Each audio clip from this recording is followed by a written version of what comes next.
မင်္ဂလာပါဒီနေ့မှာတော့ကျွန်တော်တို့နေ့စဉ်အသုံးပြုနေကြတဲ့ battery တွေတက်တန်းရင်းလာတဲ့အခါ battery တွေရဲ့အတွင်းပိုင်းခုခံမှု internal resistant IR ကိုမြင့်တက်လာစေတဲ့အဓိကအကြောင်းရင်းတွေရှိကြပါတယ်အခု IR ကိုမြင့်တက်စေတဲ့အကြောင်းရင်းတွေကိုချက်ရှင်းနဲ့ပြောပြပေးသွားမှာပါ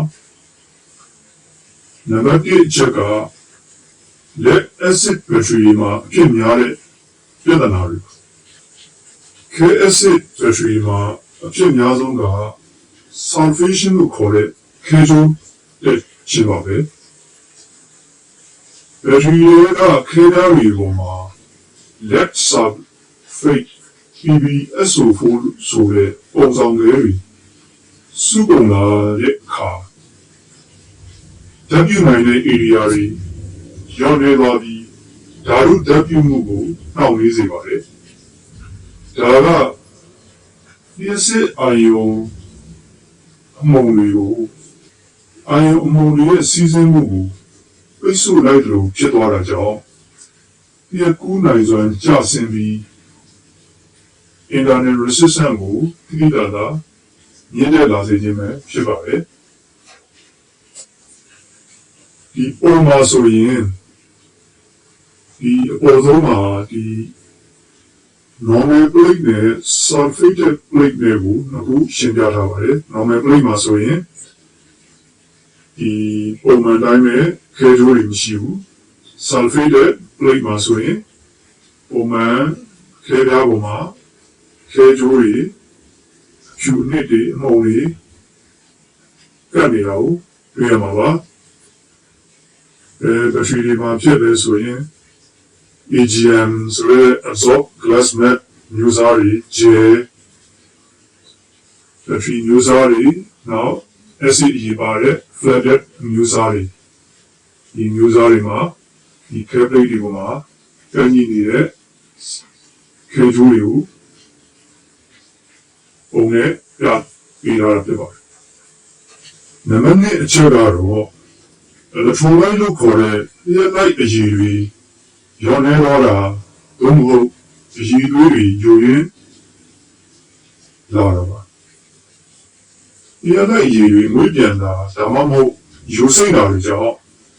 ပြက်ဖူနဲ့လျှက်မောက်အာယုံအမှုန်တွေရဲ့အိတ်သေးစားနေတော့တဲ့အခါacid စီးကူးမှုခက်ခဲတော့ပြီး battery အတွင်းပိုင်းခုခံမှု internal resistance မြင့်တက်လာရခြင်းပဲဖြစ်ပါတယ်။ပုံမှန်ဆိုရင်နံပါတ်2အကွက်မှာဒီ electrolyte အရည်ရှိနေတဲ့ battery နှလုံးရဲ့အခြေအနေကိုရှင်းပြထားပါတယ်။ဒီလုံးက electrolyte အရည်ကတဝက်ကျော် full လာပေါ့နော်ဒီ battery မှာရေးမှတ်ထားတဲ့ marking အမှတ်သားရှိပါတယ်ဒီ marking အမှတ်သားပမာဏ level ဒီသူကရောက်နေတဲ့အနေအထားရှိပါတယ်နောက်ပုံကတော့ electrolyte ရည်တွေ battery ရဲ့အတွင်းမှာရောက်နေလုံးအရန်ကိုနေနေတဲ့အခြေအနေကိုရှင်းပြတာဖြစ်ပါတယ်ဒီ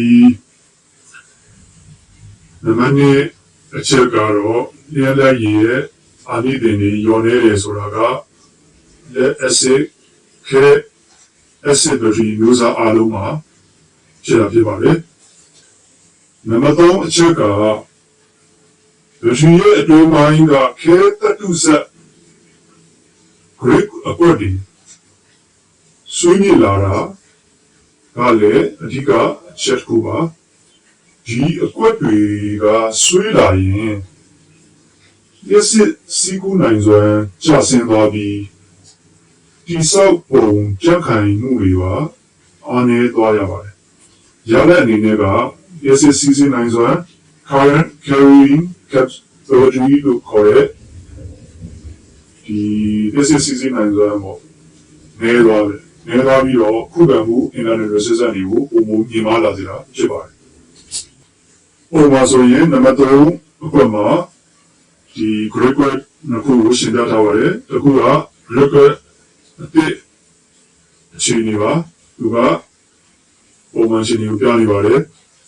ဒုတိယပုံတစ်ပုံကတော့ corroded grade လို့ခေါ်တဲ့ဒီပစ္စည်းယူရင်းလာတဲ့ခဲပြားစကားကွက်ရဲ့ဒီအခြေအနေအကြောင်းနဲ့တိတိကျကျပြောင်းနေတာကိုတွေ့မြင်ရမှာပါဒီခဲပြားစကားကွက်ဒီကြီးတက်ပြီးတော့ပစ္စည်းယူရင်းတဲ့ဟာကလည်း lead acid battery မျိုးစားအားလုံးမှာဖြစ်တာပါနံပါတ်၄အချက်က lithium ions ဆိုတဲ့ဒီ battery မျိုးစားတွေပေါ့နော်ဒီ battery မျိုးစားတွေမှာဆိုရင် dendrite growth လို့ခေါ်တဲ့ဒီကိုင်းအခက်တွေလိုမျိုးအမြင်တွေဖြစ်ပေါ်လာတာကိုဆိုလိုပါတယ်ဒီ lithium ion cell တွေမှာတူတဲ့အမြင်တမ်းလေးတွေထွက်လာပြီးတော့အဲ့ဒါတွေကအတွင်းပိုင်းမှာ electron shock ကိုဖြစ်စေတယ်လို့ခုခံမှုမြင်မာတဲ့လမ်းကြောင်းတွေကိုလည်းဖန်တီးပေးလိုက်ပါတယ်။ပုံမှန်ဆိုရင်ဒီ lithium battery မျိုးစားအားလုံးတွေဒီဖြစ်တာရှိတဲ့ဒီတစ်ကိုင်းအခက်ပုံစံအမြင်တမ်းတွေဖြစ်လာတဲ့ပုံကိုနှစ်ပုံရှင်းပြီးပြထားပါတယ်။ဒီပုံကဒီ no dendrite ဆိုတဲ့ဒီတစ်ကိုင်းအခက်ပုံစံတွေမရှိတဲ့ဒီရှင်းပြပါတယ်။နောက်တစ်ပုံကတော့တစ်ကိုင်းအခက်လိုမျိုးပုံစံလေးဖြစ်နေတာကိုသူကရှင်းပြထားပါတယ်။နံပါတ်5အချက်က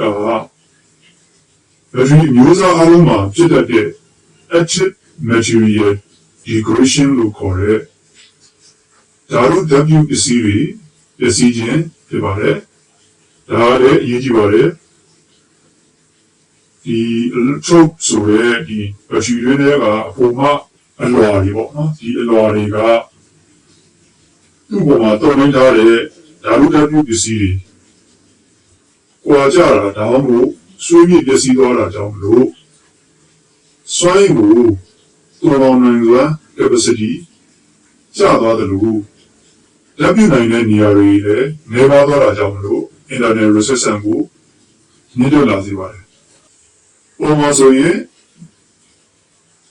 acid material degradation ဆိုတဲ့ဓာတ်ပြုပစ္စည်းတွေပျက်စီးတဲ့ပုံကိုပုံနဲ့ရှင်းပြထားပါတယ်။ဒီပုံက intact material ဆိုတဲ့ပုံနဲ့နောက်တစ်ပုံက degraded material ဆိုတဲ့ပုံနှစ်ပုံရှင်းပြထားပါတယ်။ degraded material ဆိုရင်အဲဒီပုံမှာဒီယူရင်းပစ္စည်းတွေရဲ့ဓာတ်ပစ္စည်းတွေရဲ့ပုံစံကိုပြပေးထားပါတယ်။ဒီ degraded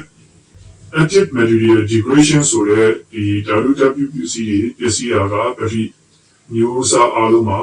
ဖြစ်တာပါ။နံပါတ်6အချက်ကတော့ separator လို့ခေါ်တဲ့